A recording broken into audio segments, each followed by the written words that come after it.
quiero compartir una palabra que viene en relación a lo que estamos hablando. ¿Estamos hablando de qué? De nuestra herencia. Esa herencia a la cual todos queremos vivirla en esta tierra y también en el cielo. Pero hay cosas que a veces nos impiden que nosotros podamos vivir esta herencia, estas promesas que Dios tiene para nosotros. Y hoy quiero decir, bueno, tenemos que estar despiertos, tenemos que estar alertas para poder poseerlas. ¿Se acuerdan que habíamos hablado de que Dios nos dio palabra, como le dio al pueblo de Israel, una palabra que ellos eran propietarios de una tierra? Ahora ellos tenían que poseerla. Similitud con nosotros en todo. Dios nos da promesa, Dios nos da palabra. Ahora nosotros somos los que tenemos que ¿qué? Poseerla, poseerla. Y esta es una verdad por la cual hace que podamos entrar en las bienaventuranzas. Felices, felices, bienaventurados, dichosos. Cuando te pase, ¿cómo me voy a estar feliz que me pase tal o cual cosa? Pero así es. Bienaventurado, dijo el Señor, felices, dichosos. ¿Cuándo? Cuando nosotros poseemos las promesas y vivimos por ellas. Amén.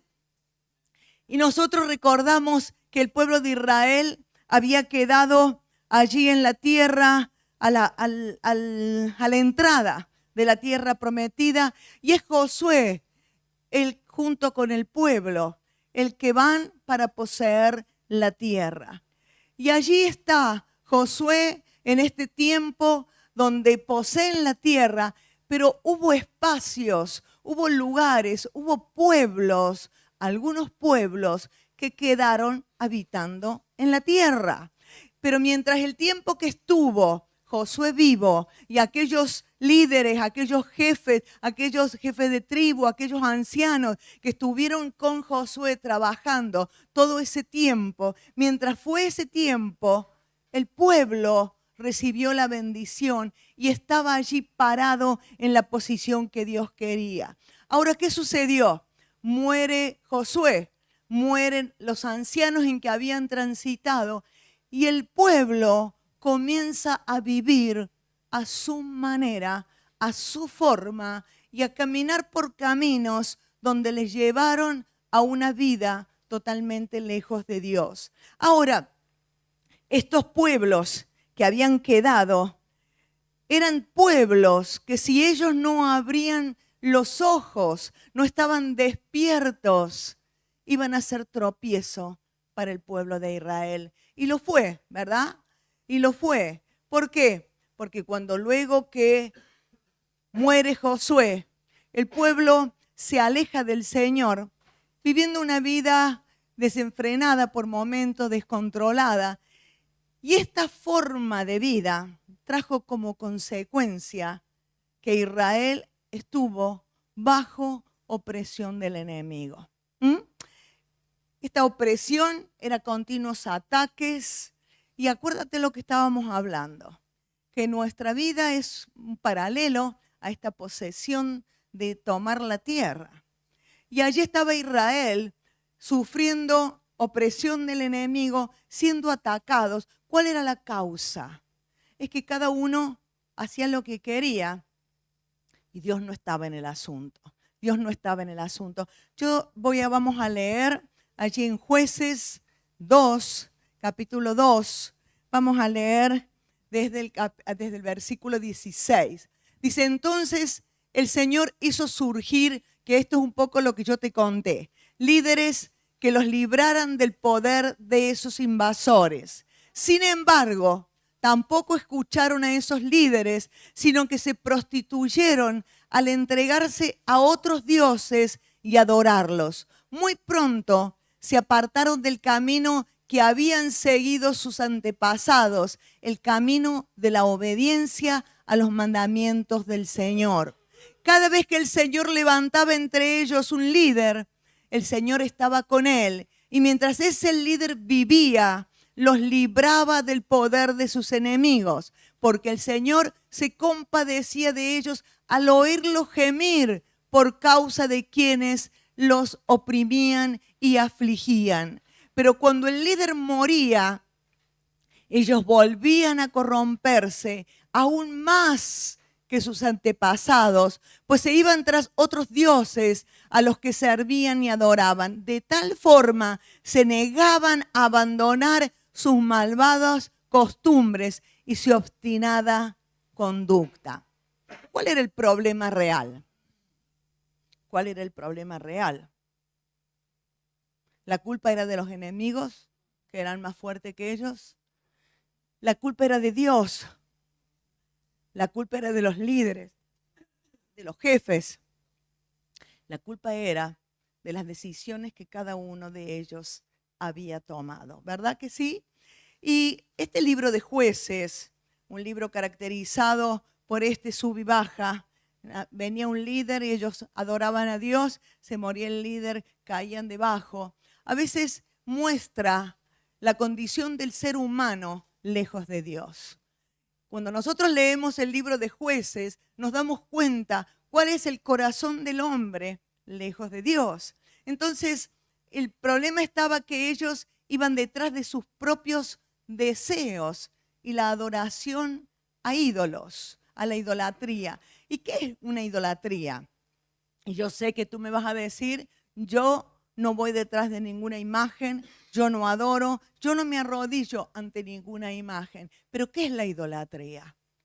La idolatría es cuando lo que tiene que ocupar un lugar se pone en primer lugar y ocupa el lugar de Dios. Eso es idolatría. Y sabes que hoy ellos dicen que adoraban a otros dioses. Los dioses de hoy son los mismos de esa época, nada más que más modernos. Son más chulos, ¿no? Están en otra dimensión, pero son los mismos dioses. ¿Y cuáles? Tú me podrías nombrar cientos. El control mental, el yoga, ¿cierto? La adoración al cuerpo, y está perfecto hacer régimen, ejercicio. Todo eso lo apoyo, no solamente por mi condición de nutricionista, sino me parece que es sano. Pero la adoración al cuerpo, en donde ya el cuerpo forma parte de una adoración a las poses que yo tengo a través de las redes, que esconden adoración a la vanidad. Es un culto a la vanidad, un culto al dinero, a veces ese amor al dinero, a la idolatría, a juegos de azar, ¿verdad? A la astrología. ¿Cuántas cosas más podríamos nombrar, no? El culto a las mascotas. Gloria a Dios por aquellos animalitos que acompañan a la gente que está sola. Pero hay un culto a la mascota también. Entonces, cuando todas estas cosas van ocupando un lugar, Halloween, qué linda fiesta para celebrar, ¿verdad? ¿Sí? Pero es otro nombre, antes se hacía, y hoy Halloween toma un lugar importante, precisamente dentro de poco, y también es una adoración a quién, ¿no? ¿A quién? ¿Sabes a quién se adora? A Satanás, ¿no es cierto? Entonces, cuando nosotros pensamos en todo esto, yo no adoro ninguna imagen, no tengo en mi casa ninguna imagen, ni me postro, pero a veces seguimos con idolatría en nuestro corazón. Entonces, nosotros nos damos cuenta de que así como el pueblo tuvo que conquistar la tierra, nosotros necesitamos conquistar las promesas para poder tener nuestra herencia. Nosotros tenemos que conquistar aquellas también cosas. Y yo digo, no hay duda de que Dios capacitó al pueblo de Israel para conquistar. Un pueblo que era esclavo, un pueblo que no sabía nada de ejército, de militar. Sin embargo, un pueblo que Dios capacitó para la conquista. Un pueblo que Dios dio sabiduría y entrenó para tener autoridad y ejercicio sobre todos estos pueblos enemigos, como a nosotros. ¿Cuántas cosas no sabíamos hacer o no sabemos hacer sin Dios? Pero Dios nos capacita para aquellas cosas en las cuales nosotros tenemos que tomar, entrar y poseerlas. Pero estos pueblos que quedaron a su alrededor fueron aquellos que desafiaron al pueblo a ver qué medidas tomaban.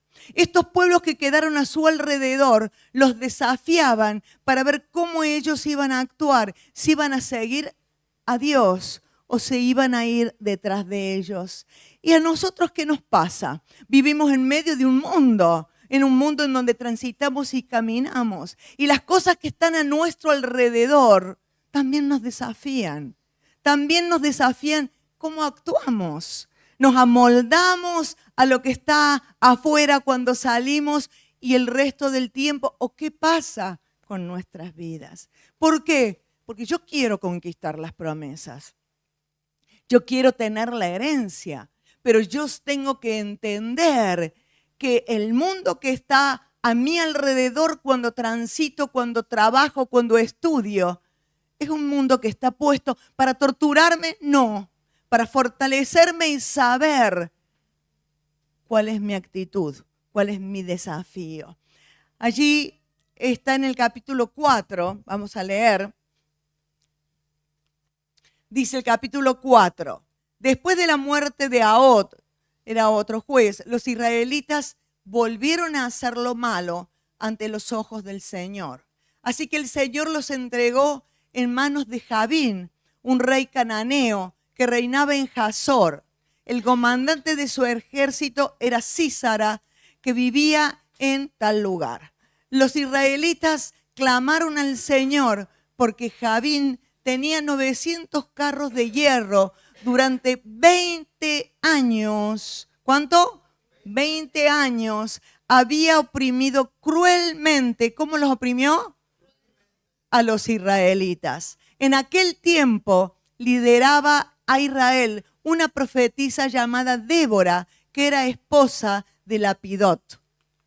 Ella tenía su tribunal bajo la palmera de Débora, entre Ramá y Betel, en la región montañosa de Efraín, y los israelitas acudían a ella para resolver sus disputas.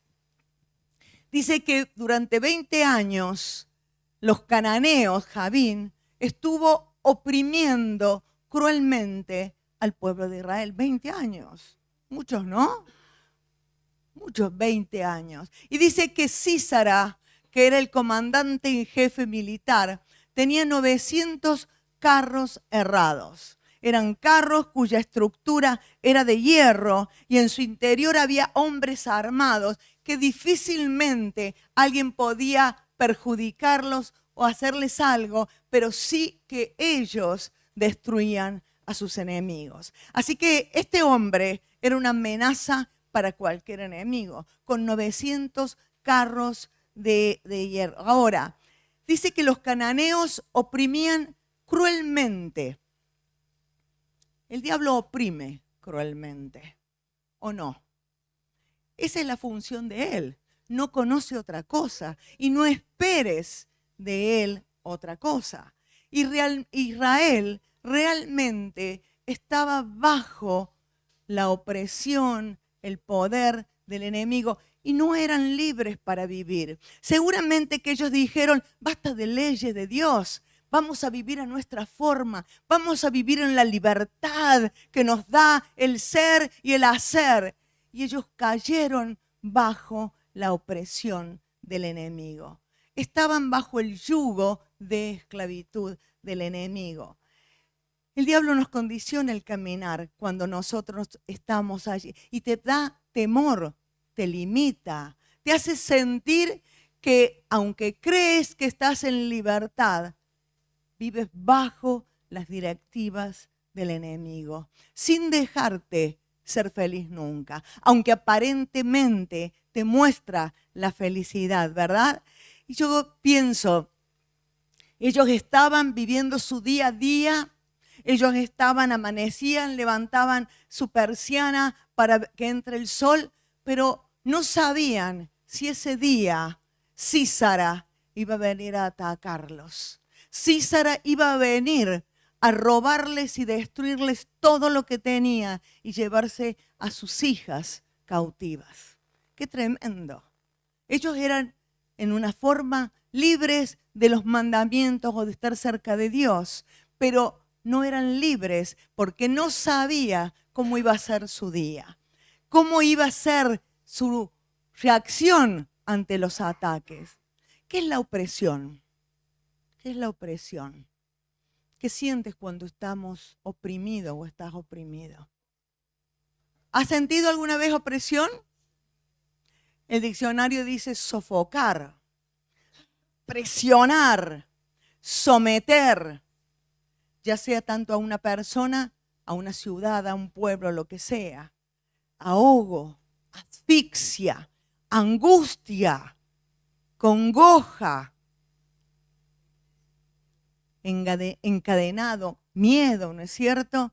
Esclavo, humillado, explotado, sometido, enojos sin sentidos. Esa es opresión también. Y hay tantas maneras. ¿Y qué sucede cuando vas y le decís al médico, tengo una opresión en el pecho, tengo una opresión en la cabeza, siento que me persiguen, no tengo? El médico dice, te doy unas buenas pastillas. Pero ¿sabes? Cristo es la solución. No hay otra solución, a pesar de que hoy todos acuden al médico por ser oprimidos. Hay una opresión, hay un agobio, te sientes explotado, te sientes mal, te sientes asfixiado, no sabes para dónde ir. Voy al ambulatorio a ver qué me pueden dar allí por la sensación que estoy viviendo. Esta es la opresión. Esto es lo que ellos oprimían. Y esto es del diablo. La opresión del diablo es la que no te deja escuchar la palabra de Dios cuando es predicada. La opresión es la que no te deja leer la Biblia ni orar. Esa es opresión. Te está oprimiendo. No está permitiendo que la palabra pueda penetrar a tu interior. Eso es opresión. Y a veces decimos, es que estoy cansado, es que tuve una noche larga, es que no pude descansar. Pero ¿por qué no te duermes si estás sentado comiendo? Si estás sentado viendo algo en Instagram, ¿por qué no te duermes? ¿No te das cuenta que hay una opresión que te está impidiendo que puedas recibir lo que Dios tiene? Eso es opresión, eso es opresión. Y es lo que el diablo manda a nuestras vidas en los lugares donde tenemos debilidad o temor.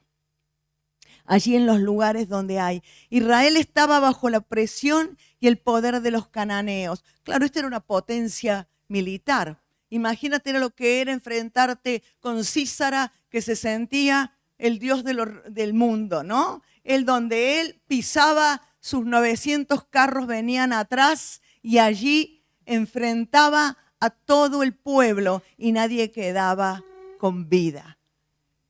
Y esa misma opresión de sentir que vienen los carros detrás de pensamientos, detrás de emociones, detrás de situaciones, son los que no nos dejan vivir en libertad.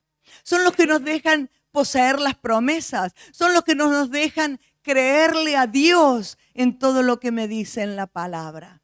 Entonces, cuando nosotros nos damos cuenta que esta gente que recibía seguramente el pago y el tributo de lo que el pueblo de Israel le daba, sin embargo, nunca le era suficiente. ¿Has visto cuando las potencias en este tiempo, dice Corea del Norte, tal o cual, saca toda su artillería, misiles, bombas y todo, y produce, ¿qué produce? Pánico al mundo. Produce pánico. Lo mismo hace Satanás con nuestras vidas. Saca la artillería y si nosotros no sabemos dónde estamos parados, también produce pánico en nuestras vidas y nos va destruyendo. Es decir, que Israel estaba políticamente, estaba bajo el yugo de Javín. Económicamente las demandas eran tan grandes que parecía que nunca llegaban. Y cuando ellos cosechaban, ellos producían, ellos venían y le robaban toda la cosecha. Y cuando no podían robar, lo destruían. Emocionalmente estaban llenos de pánico, esperando el momento en donde se iba a desatar el enemigo, esclavos de la situación. Y como resultado, la sociedad estaba bajo opresión. Fíjate las características: opresión, escasez, corrupción. ¿Has visto que cuando hay escasez en un lugar aumenta la corrupción? Siempre que hay escasez están los corruptos que se aprovechan de esta situación. Entonces hay violencia, hay temores que marcan la sociedad. Yo me imagino los titulares del diario de esa época son como los de nosotros. Problemas, escasez de trabajo, empresas que cierran, una situación económica tremenda. Las familias están en crisis, aunque hoy ni se habla de familia. Todo lo contrario, la metieron debajo de la cama a las familias.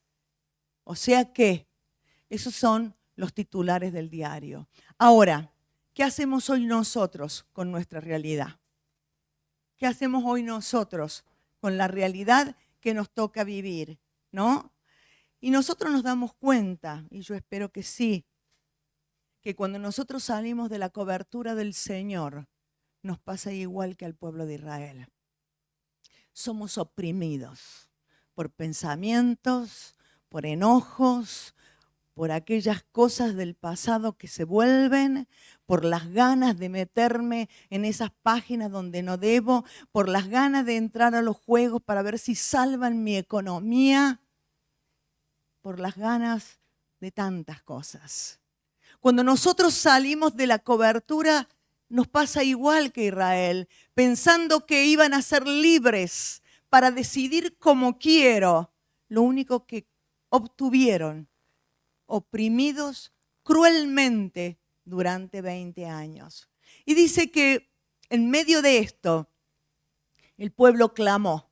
Y Dios levanta a alguien que en medio del caos, que amaba y vivía para Dios, ¿no? Allí dice, gobernaba en aquel tiempo a Israel una mujer Débora, profetisa, mujer de Lapidot, y acostumbraba a sentarse bajo la palmera de Débora, entre Ramá y Betel, en el monte de Efraín, y los hijos de Israel subían a ella a juicio. Allí dice, a resolver disputas. Y allí, ahí en el medio de estos tiempos de caos, Dios levanta a un juez, en este caso a Débora. Hay varios jueces que se presentan allí, a Débora. Y Débora se levanta en un tiempo de corrupción espiritual, pero también en un tiempo de corrupción moral, social, económica, política. Era una corrupción en todas las áreas. ¿Y quién es Débora? Porque ¿de dónde sale Débora? ¿De quién es Débora? Y Débora fue una voz profética en medio de su generación. Escucha, una voz profética en medio de su generación. ¿Qué fue? Una voz profética. Y cuando nosotros hablamos de profética, enseguida nos imaginamos al Antiguo Testamento, alguno de esos vestidos así como profeta, o que alguien venga a decirme qué voy a hacer yo dentro de 2 años o lo que me va a suceder. Y sabe que, así como el apóstol Pedro dice que nosotros tenemos la palabra profética más segura, a la cual debemos estar atentos, porque es como una antorcha que se levanta para disipar las tinieblas, la oscuridad, hasta que el día resplandezca y el lucero de la mañana resplandezca en nuestros corazones. ¿Quién es? Cristo, el lucero de la mañana. Nosotros tenemos esta palabra para el tiempo. Nosotros tenemos la palabra profética más segura para poder hablar. Ella se levanta ella tenía palabra de Dios para su tiempo. Para un tiempo de oscuridad, ella tenía palabra. Ahora, ella no recitaba toda la palabra. Ella tenía la palabra. Y para el tiempo de oscuridad, esa palabra que tenía dentro de ella era la que salía para poder juzgar adecuadamente conforme a la situación. Ella fue un juez, no una consejera. Ella dictaba juicios, gobernaba la nación, era un líder político y ejercía su servicio bajo una palmera. Y nos da de pensar, ¿verdad? No tenía una gran oficina, no tenía un sillón que giraba, no tenía aire acondicionado. Ella gobernaba debajo de la palmera. Fue una gobernadora que su fin era levantar los caídos y se levantó para conquistar. ¿Sabe que esta historia de Débora tiene 2 capítulos? Léelo en la casa. Quizás podamos seguir en otro domingo, pero léelo. Y luego de la conquista, derrotan, yo te cuento la historia, derrotan a Sísara, muere Sísara allí y ella hace un cántico. También era una compositora, era adoradora. Era aquella, ¿no es cierto?, que alentaba a los otros. Y en medio de este canto, donde ella está hablando verdades, fíjate lo que dice: los guerreros de Israel desaparecieron. ¿Qué quiere decir? Que no había uno que se levantara para hacer la guerra. Desaparecieron hasta que yo me levanté. Yo, Débora, me levanté como una madre en Israel. Cuando escogieron los nuevos dioses,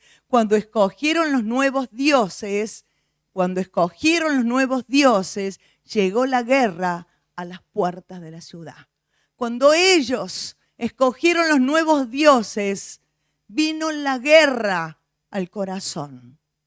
Cuando nosotros dejamos de que Dios sea el primer lugar y el que lidere nuestras vidas, viene la guerra a nuestro corazón. Viene la guerra, es verdad, viene la guerra. Y dice al principio, los guerreros de Israel desaparecieron y pareciera que toda esa capacidad que teníamos para ir en contra del enemigo, no tenemos ya la capacidad, porque la capacidad viene de mi unión con el Señor.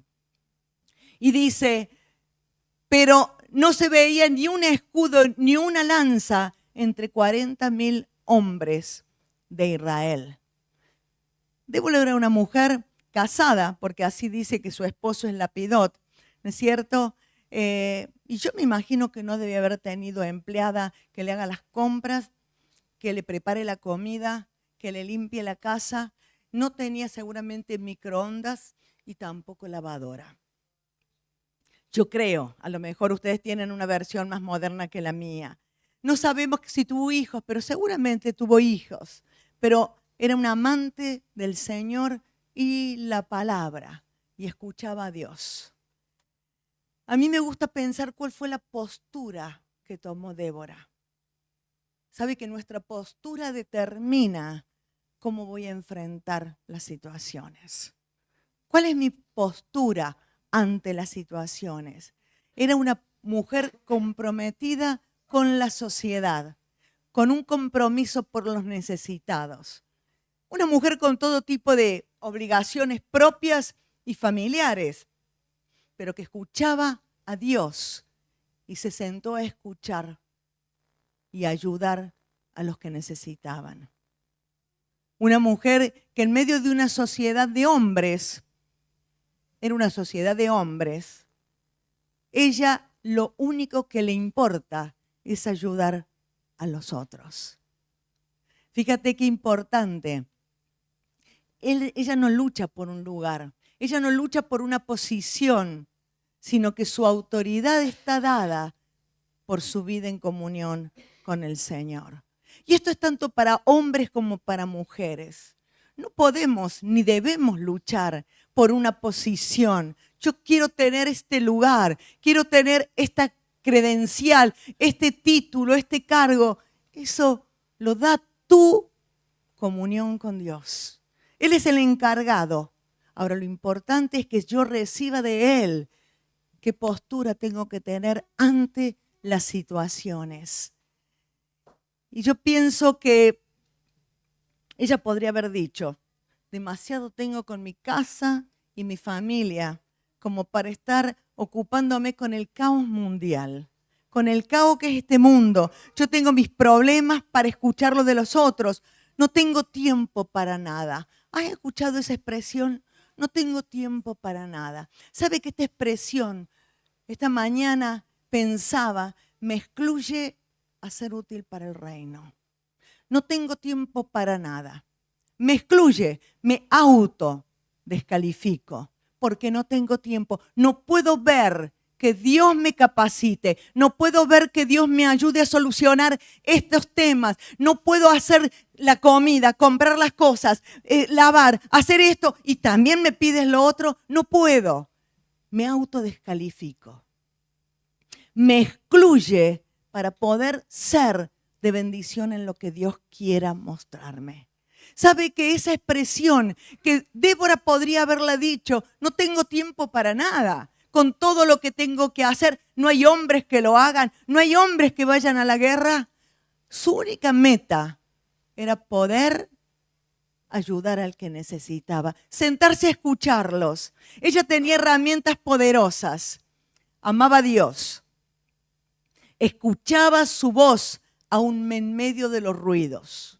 ¿Cuántos ruidos que hay cuando uno sale a la calle? ¿Cuántos ruidos? Y no estoy hablando de los coches, estoy hablando de los ruidos que se oyen en el mundo espiritual. Pero cuando nosotros escuchamos la voz de Dios, Dios prevalece en nosotros. Tenía compasión y dedicaba el tiempo a otros. Valiente y esforzada. ¿Sabe que todo esto? Dijimos, amaba a Dios. ¿Qué más dijimos? Escuchaba su voz, tenía compasión, dedicaba tiempo para escuchar y para estar con otros, era valiente, esforzada. Eso la hizo que no podía estar quieta ante las necesidades. Yo quisiera que cada uno de nosotros podamos evaluarnos y decir, realmente, no tengo tiempo para nada, no puedo escuchar, no tengo tiempo. A veces lo que más vale es tu tiempo de que alguien te necesita. Y tú estás dispuesto a caminar, a ir para escucharle, para estar con el oprimido, con el necesitado. Su liderazgo fue sabio y humilde. Y dice que mientras ella vivió, hubo 40 años de paz. 40 años de paz. Quizás estoy pasando un tiempo de opresión. Qué importante que es analizarlo. ¿Por qué? ¿Por qué estoy pasando un tiempo de opresión? Porque quizás he abierto la puerta a algo que entró y me está perturbando y me está afectando en mi comunión con Dios y me impide. Quizás he abierto la puerta en mi hogar, quizás en mi casa hay cosas que forman parte de la idolatría, de la cual echamos a Dios. Por eso no hay guerreros que se levanten. Qué importante que es analizar si yo realmente quiero ser de los que son valientes para esta época. ¿Qué hago en medio de esta sociedad? Yo tengo que hacer un autoanálisis de mi vida. Si yo me siento que Dios me capacita para esta hora. Lo mejor es decir, no tengo tiempo, no puedo, no lo hago. Pero si yo quiero ser parte en lo que Dios tiene, hay tanta gente que sufre opresión. ¿Conoces a alguien? Levanta tu mano si conoces a alguien que está oprimido. ¿Conoces a alguien? Hay gente que está oprimido. Entonces, nosotros tenemos que entender. Fíjate que cuando el pueblo salía para la guerra, y muchas veces en la palabra encuentras que Dios le dice, vayan y limpien sus tiendas. Saquen todos los ídolos que no pertenecen a la adoración a Dios. Saquen todo. Y a lo mejor en nuestro hogar hay cosas que afectan la presencia del Señor. En mi corazón, en mi vida, cosas que afectan. Y a mí me el apóstol Pablo le dice a los corintios, hermanos, somos templo del Dios viviente. Allí en 2 Corintios 6, yo te lo leo, dice el 14, no formen alianza con los incrédulos. ¿Qué tienen en común la justicia y la maldad? ¿O qué comunión puede tener la luz con la oscuridad? ¿Qué armonía tiene Cristo con Belial? Belial es Satanás. ¿Qué tiene en común un creyente con un incrédulo? ¿En qué concuerda el templo de Dios y los ídolos? Pero nosotros somos templo del Dios viviente. Y el Señor añade, salgan de en medio de ellos y apártense. No toquen nada impuro y yo los recibiré. Y yo seré un padre para ustedes y ustedes serán mis hijos y mis hijas, dice el Señor Todopoderoso. Yo quiero ser la hija del Dios Todopoderoso y quiero recibir todo lo que Él está diciendo. Yo quiero serla, pero el Señor me da indicaciones. Y fíjate lo que sigue diciendo, como tenemos estas promesas, cada uno de nosotros tenemos estas promesas, queridos hermanos, purifiquémonos de todo lo que contamina el cuerpo y el espíritu para completar en el temor de Dios la obra de nuestra santificación. ¿Sabe que cuando Dios nos quiere llevar a un nivel mayor, Él comienza a hablarnos? Si tú consideras yo estoy bien, yo soy limpia, santificado, puro, yo no necesito arreglar nada. Dios te quiere llevar a un nivel mayor entonces, también para ti esta palabra. Si tú estás en una perfecta situación de santidad, de limpieza, Señor, llega ya en mi vida que me voy. Entonces también es para ti esto. El Señor seguramente quiere llevarte a un nivel mayor. Y cuando quiere llevarnos a un nivel mayor, Él viene a nuestras vidas. Él trae ajustes en nuestra vida. Y si no, si ya estás preparado para todo esto, sé como Débora. Levántate, levántate, levántate para liberar a los oprimidos. Levántate para ayudar a los que están cautivos. Dice Débora que ella se levantó, ¿pero por qué? Porque en su corazón latía lo mismo que tiene Dios.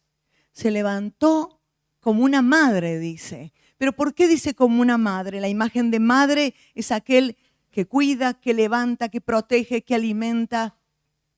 Y tú dices, yo soy hombre. Levántate como una madre y un padre entonces, para ayudar al que está necesitado. Este es nuestro tiempo. Este es nuestro tiempo en medio de una sociedad oprimida por Císara. Císara, que es Satanás, oprime. A veces nos oprime a nosotros. Lo primero que tenemos que hacer es capacitarnos en Dios. ¿Cómo? Cerrar las puertas, como dice allí Débora. Abrieron las puertas a otros dioses y eso trajo opresión del enemigo. Qué importante que no solamente yo oiga una palabra, sino esta palabra pueda producir en mi corazón el cambio que necesito. El Señor nos levanta para ayudar al necesitado, para liberar al oprimido, para traer libertad a los cautivos, dice la palabra, porque tenemos la unción del Espíritu Santo. Para abrir la cárcel de los que están apresados. ¿Tienes ocupaciones? Un montón. ¿Tienes cansancio? Sí. Quiero dormir. Qué importante que pueda dejar, no tengo tiempo para nada. Y decir, Señor, escucho tu voz. Tengo compasión por el que sufre y quiero salir a ayudar. No me puedo quedar inactivo. No me puedo. Se pasa el día, se nos pasan los meses, se pasa el año y hacemos un balance y una evaluación. ¿Cómo hiciste, Débora? ¿Cómo hiciste, Débora? Para tener tu casa en orden, porque ella está dando una indicación. Soy esposa de Lapidot. Hablen con mi esposo, que va a decir quién soy. No soy una loquita que anda por allí. Y puedo sentarme para escuchar y juzgar las situaciones. Dice que venían de todo Israel para hablar con ella. Yo quiero ser aquella que Dios pone en este tiempo para esta generación. Una voz profética. Tú eres una voz profética. Una voz profética. Y tú tienes la palabra profética más segura, la cual haces bien estar atento.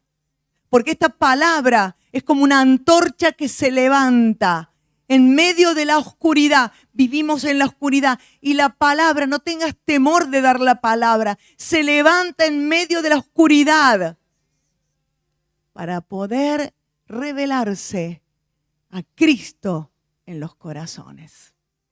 ¿Ese es tu deseo?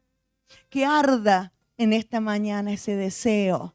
Que arda en esta mañana. Señor, tengo el día lleno, pero seguro que tendré en ti la capacidad de hacerlo. Qué bueno que mi agenda está llena, porque Señor, en ti no pongas más excusas. No pongas más excusas, porque lo único que haces es abrir una puerta al enemigo para que venga a oprimir tu vida. No tienes tiempo, estás cansado, que a otros lo hagan. Tienes tus problemas, no estás mal económicamente, no tienes que velar por lo tuyo. Señor, en ti confía mi corazón. Amén.